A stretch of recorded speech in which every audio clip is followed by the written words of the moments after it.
ಅಯ್ಯೋ, ಈಗ ಸ್ಟವ್ ಹತ್ತಿಸ್ಬಿಡ್ತಿದ್ನಲ್ಲ. ನಮ್ಮತ್ತೆ ನನ್ನನ್ನು ಸಾಯಿಸೋಕೆ ಸಂಚು ಮಾಡ್ತಾ ಇದ್ದಾರ.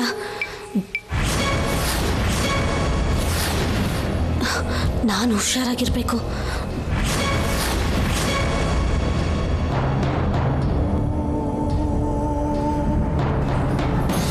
ಅಮೃತ ಅಕ್ಕ ಹೇಳಿದ್ದನ್ನ ನಾನು ಮನಸ್ಸಲ್ಲಿ ಇಟ್ಕೊಂಡಿರ್ಬೇಕು.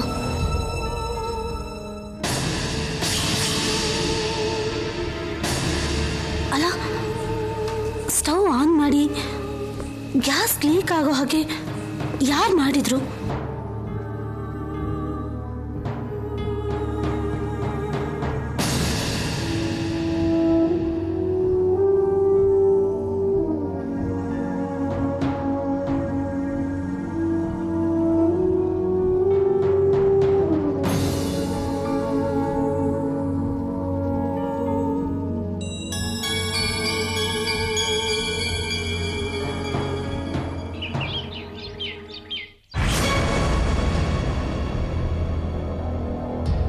ಅಪ್ಪು, ತುಂಬ ದಿನಗಳ ನಂತರ ನಾವು ಮೊದಲು ಲವ್ ಮಾಡ್ತಿದ್ವಲ್ಲ, ಆ ಜಾಗ ಕರ್ಕೊಂಬಂದಿದ್ಯಾ. ಇದನ್ನೆಲ್ಲ ನೋಡ್ತಾ ಇದ್ರೆ ನನಗೆ ಎಂಥ ರೊಮ್ಯಾಂಟಿಕ್ ಮೂಡ್ ಬರ್ತು ಗೊತ್ತಾ? ಯಾಕೆ ಅಪ್ಪು, ಏನಾಯ್ತು?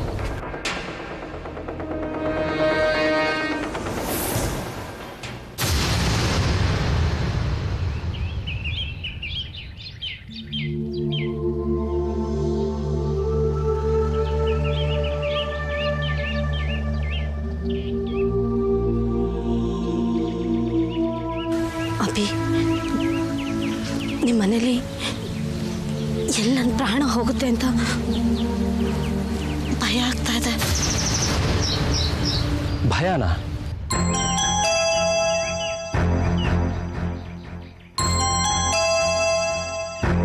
ಭಯ ಪಡುವಂಥದ್ದೇನೇ ಆಗಿದೆ? ಇವತ್ತು ಬೆಳಿಗ್ಗೆ ನಾನು ಅಡುಗೆ ಮನೆಗೆ ಹೋದಾಗ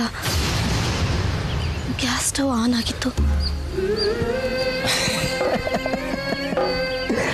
ಅಪ್ಪು, ಗ್ಯಾಸ್ ಸ್ಟವ್ ಇರೋದೇ ಆನ್ ಆಗೋಕ್ಕೆ ಆಫ್ ಆಗೋಕ್ಕೆ, ಅದಕ್ಕೆ ಯಾಕೆ ಅಷ್ಟೊಂದು ಭಯ ಪಡಬೇಕು?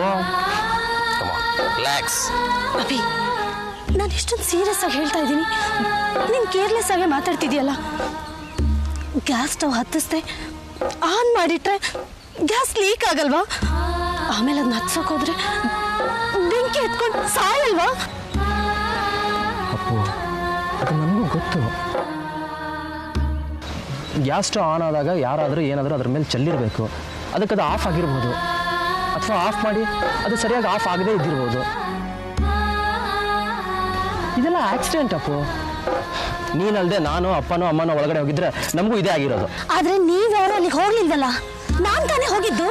ಅಪ್ಪು, ನಿನ್ ಕೆಲಸ ಇತ್ತು, ನೀನು ಒಳಗಡೆ ಹೋಗಿದ್ದೆ, ನಿನ್ಗೇನು ಆಗಿಲ್ವಲ್ಲ, ಅದಕ್ಕೆ ಯಾಕೆ ಟೆನ್ಷನ್ ತೊಳ್ತೀಯಾ? ಇಲ್ಲ ಅಭಿ, ನನ್ಗೇನು ಆಗ್ಬೇಕು ಅಂತಾನೆ ಯಾರೋ ಹೀಗೆ ಮಾಡಿದ್ದಾರೆ. ಅಪೂರ್ವ, ನಿನಗೆ ನಿಮ್ಮ ಅಕ್ಕನ ರೋಗ ಬಂದಿದೆ. ಆ ನಿಮ್ಮ ಅಕ್ಕನ ಅನುಮಾನದ ಪಿಶಾಚಿ ನಿನ್ನೊಳಗೂ ಸೇರ್ಕೊಂಡಿದೆ. ಛೇ, ನಿನಗೆ ನನ್ನ ಮೇಲೆ ನಂಬಿಕೆನೇ ಇಲ್ಲ, ನಮ್ಮ ಮನೆಯವ್ರ ಮೇಲೆ ವಿಶ್ವಾಸನೇ ಇಲ್ಲ.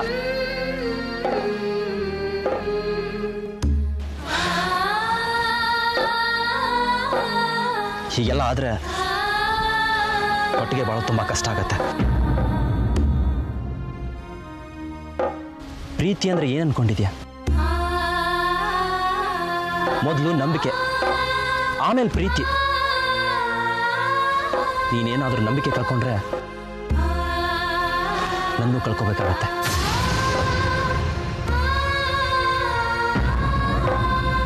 ಹುಷಾರ್.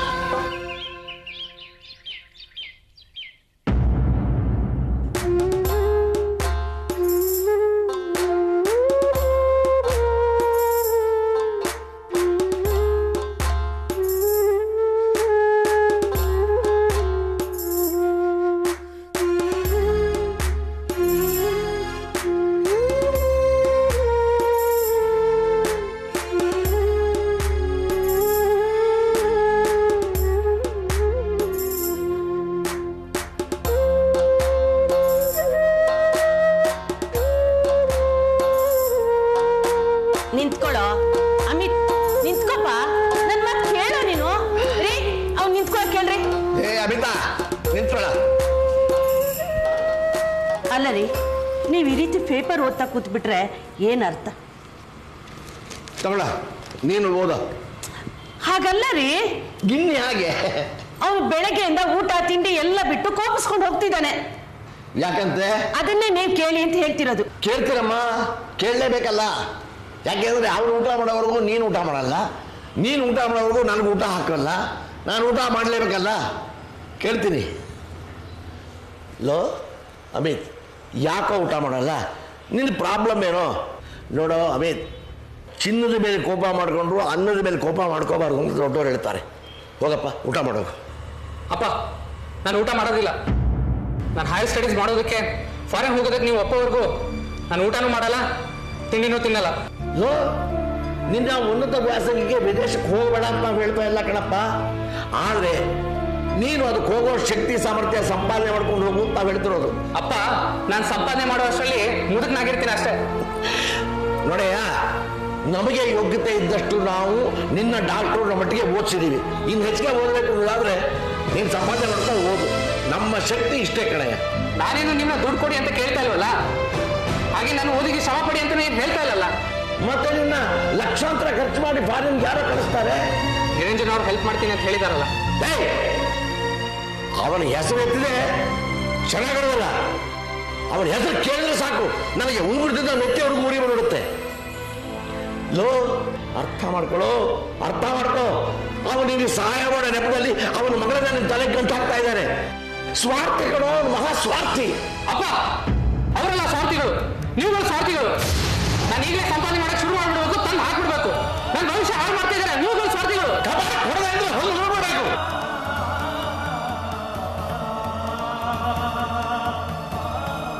ಅಪ್ಪ, ನೀವು ಒಂದ್ಮೇಲೆ ಕೈ ಮಾಡೋದಕ್ಕೆ ಹೋದ್ರೆ ನನ್ ಮೇಲೆ ಆಣೆ.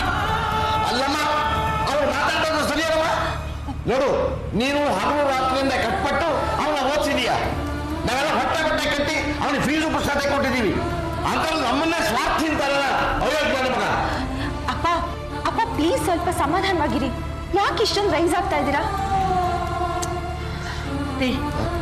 ನೀವು ಕೂತ್ಕೊಳ್ಳಿ, ಮಾತಾಡ್ಬಿಡಿ. ಸುಮ್ಮನೆ ಕೂತಿದ್ರೆ ಪುಣ್ಯಾತ್ಕಿತ್ತಿ ನಾನು. ನನ್ನ ಮಾತಿಗೆ ಹಸಿದೋಳೆ ನೀನಲ್ವೇನೆ. ತಪ್ಪಾಯ್ತು ರೀ, ತಪ್ಪಾಯ್ತು ನಂದು. ಇವನಿಷ್ಟು ದೊಡ್ಡ ಮನುಷ್ಯ ಆಗಿದ್ದಾನೆ ಅಂತ ನನಗೆ ಗೊತ್ತಿರ್ಲಿಲ್ಲ. ಅಮೃತ, ಇವನ ಹತ್ರ ಮಾತಾಡೋ ಶಕ್ತಿ ನಮ್ಮಿಬ್ಬರಿಗೂ ಇಲ್ಲ ಕಣೆ. ಅದೇನು ಹೇಳ್ತೀನಿ ನೀನೇ ಹೇಳಮ್ಮ.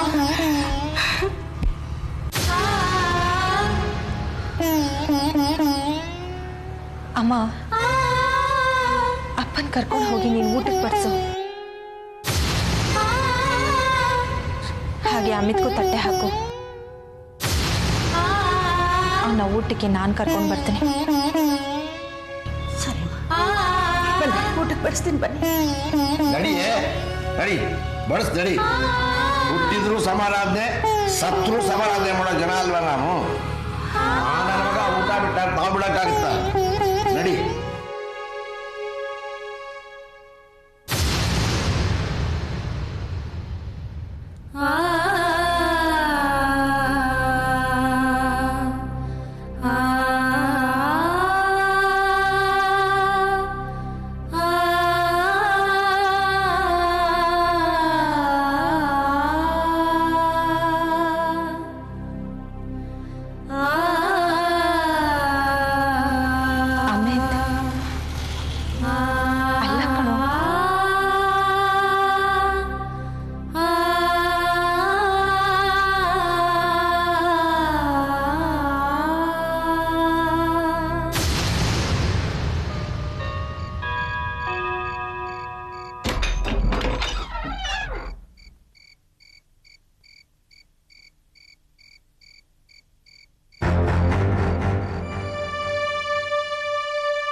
ಅಮ್ಮ,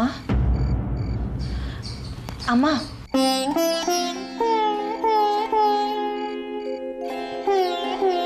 ಯಾಕಮ್ಮ ಹೀಗೆ ಕೂತಿದ್ಯಾ? ನಿದ್ದೆ ಬರ್ತಾ ಇಲ್ವಾ?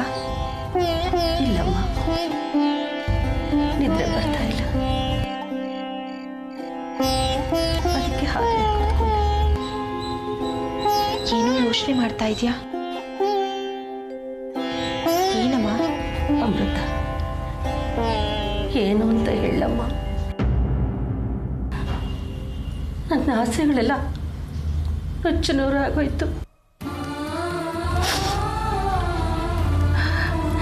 ನಾನು ಅನ್ಕೊಂಡಿದ್ದು ಏನು ನಡೀತಾ ಇಲ್ಲಮ್ಮ.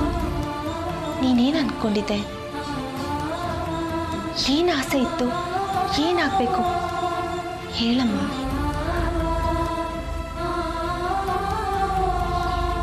ಈ ಮನೆ ಮಗ, ಈ ಮನೆ ಜವಾಬ್ದಾರಿ ಹೊರ್ತಾನೆ. ನಿನ್ ಮೇಲಿರೋ ಭಾರ ಎಲ್ಲ ಇಳಿಸ್ತಾನೆ. ನೀನು ಚಿಂತೆ ಎಲ್ಲ ಮರೆತು ಮದುವೆಗೆ ಒಪ್ಕೋತೀಯ ಅಂತ ನಾನು ಅನ್ಕೊಂಡಿದ್ದೆ.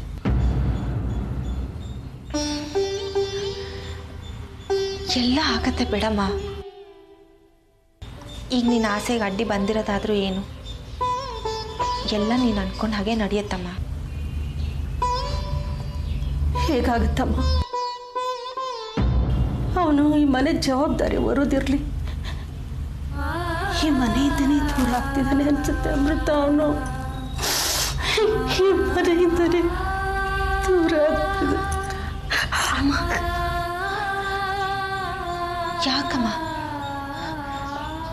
ಯಾಕಮ್ಮ ಅಳ್ತಾ ಇದೆಯಾ?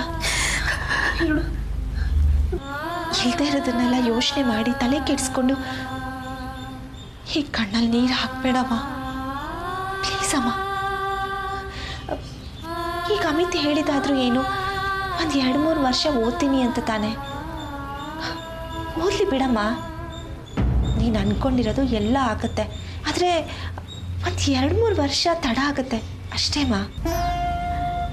ಇಲ್ಲಮ್ಮ, ಇದು 2-3 ವರ್ಷ ಕಾಯೋ ಮಾತಲ್ಲ.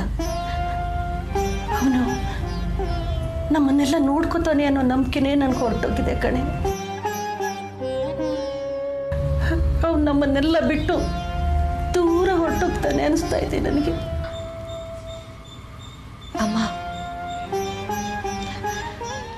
ನಿಜವಾಗ್ಲೂ ಅವ್ನು ನಮ್ಮೆಲ್ಲರನ್ನೂ ಬಿಟ್ಟು ದೂರ ಹೋಗೋದೇ ಆದರೆ ನಮ್ಗೆ ಯಾರಿಗೂ ಅವನ್ನ ತಡೆಯೋದಕ್ಕೆ ಸಾಧ್ಯ ಆಗಲ್ಲ ಅಲ್ವೇನಮ್ಮ?